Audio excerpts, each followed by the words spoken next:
Hi there. I just wanted to make a quick disclaimer that this is a pretty hard topic for people to listen to, and even more so for me to speak about. I can only warn you what I will be talking about will be very overwhelming and emotional. However, I do hope you stick around. Thank you. Oliver Justin Schoenstiel, my amazing son, sadly passed away back on July 16th, 2023. I am making this video in remembrance of his short but incredible 14 months on this earth. On the 10th of May 2022, at 4:49 PM, I bared witness to what would be the single most important person to ever have entered my life. Oliver was here, and I couldn't believe that me, was now a father. We were stuck in the hospital for hours before we were eventually allowed back home. However, this would be short-lived, as after 24 hours Oliver still hadn't produced any stool, and we were informed to take him back into hospital just to make sure everything was okay. I think you can tell from where this is going, things were not okay.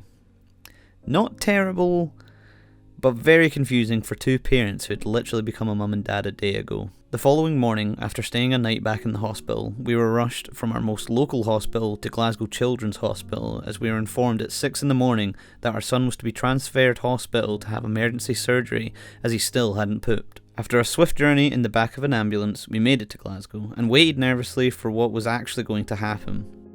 Within the next couple hours, Ollie had been booked into surgery to have a stoma. For those who don't know what that is, it's basically because he couldn't produce any poo from his bottom, he had to have his bowel cut open and have it sticking out his stomach, which sounds way nastier than it actually is. For the next 6 weeks or so, me and Tasha had to live in a Ronald McDonald house, which takes in parents who have sick children that can't leave hospital and gives parents easy access to seeing their kids daily. I will be forever grateful for Glasgow's independent R&M house, as it made a stressful time just that little less bad. Towards the end of our time in Glasgow, we got some more life-changing news.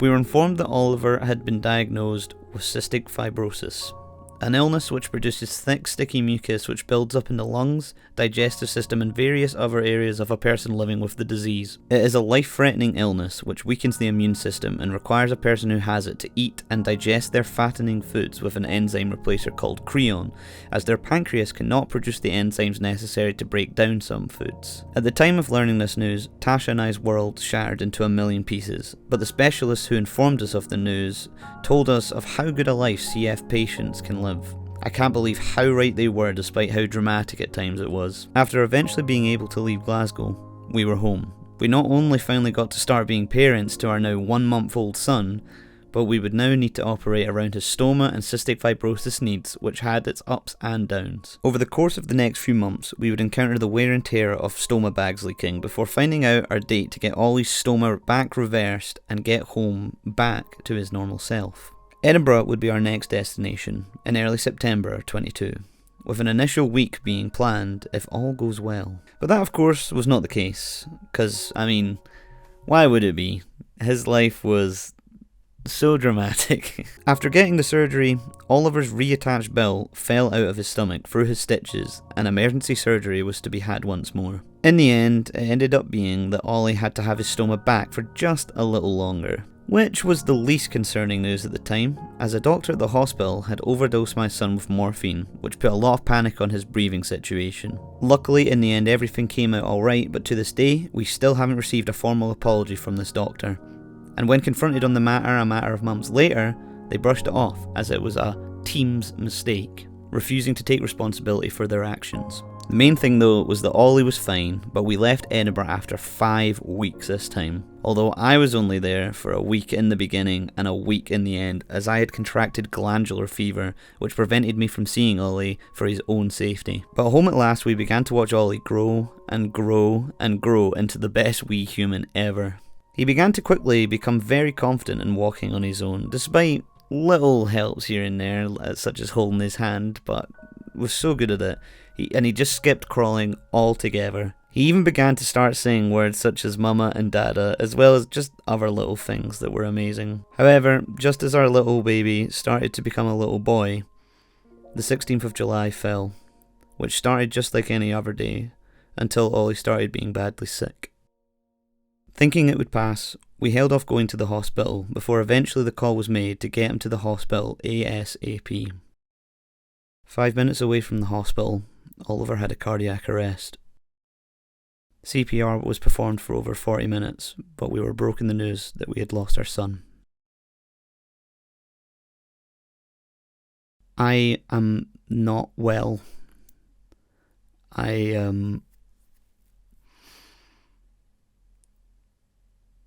don't really know what to say because I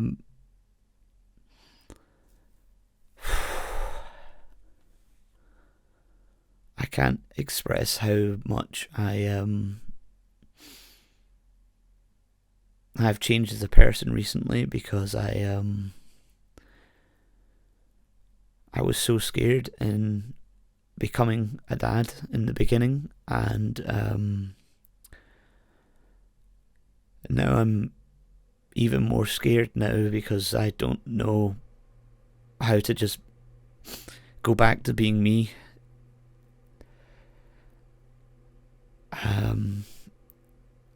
I've also been reaching out for help, but I don't think anybody knows how to help. It's a very horrible situation. There's times I just want to be completely left on my own, and I'm okay with that. But then there's just other times where I need people, and I feel like I don't have access to them a lot.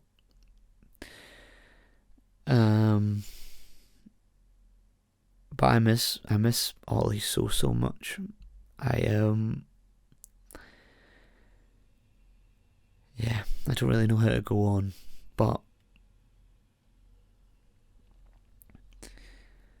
yeah.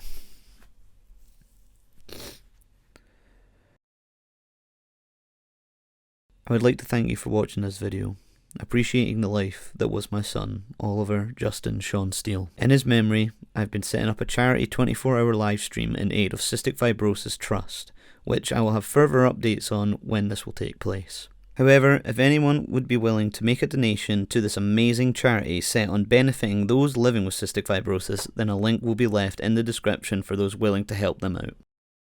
But for now, thank you. I will be back soon. Goodbye.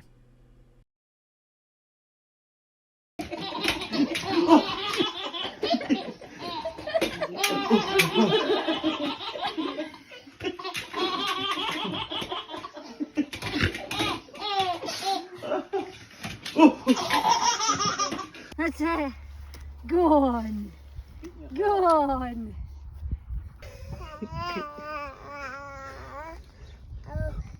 Yeah.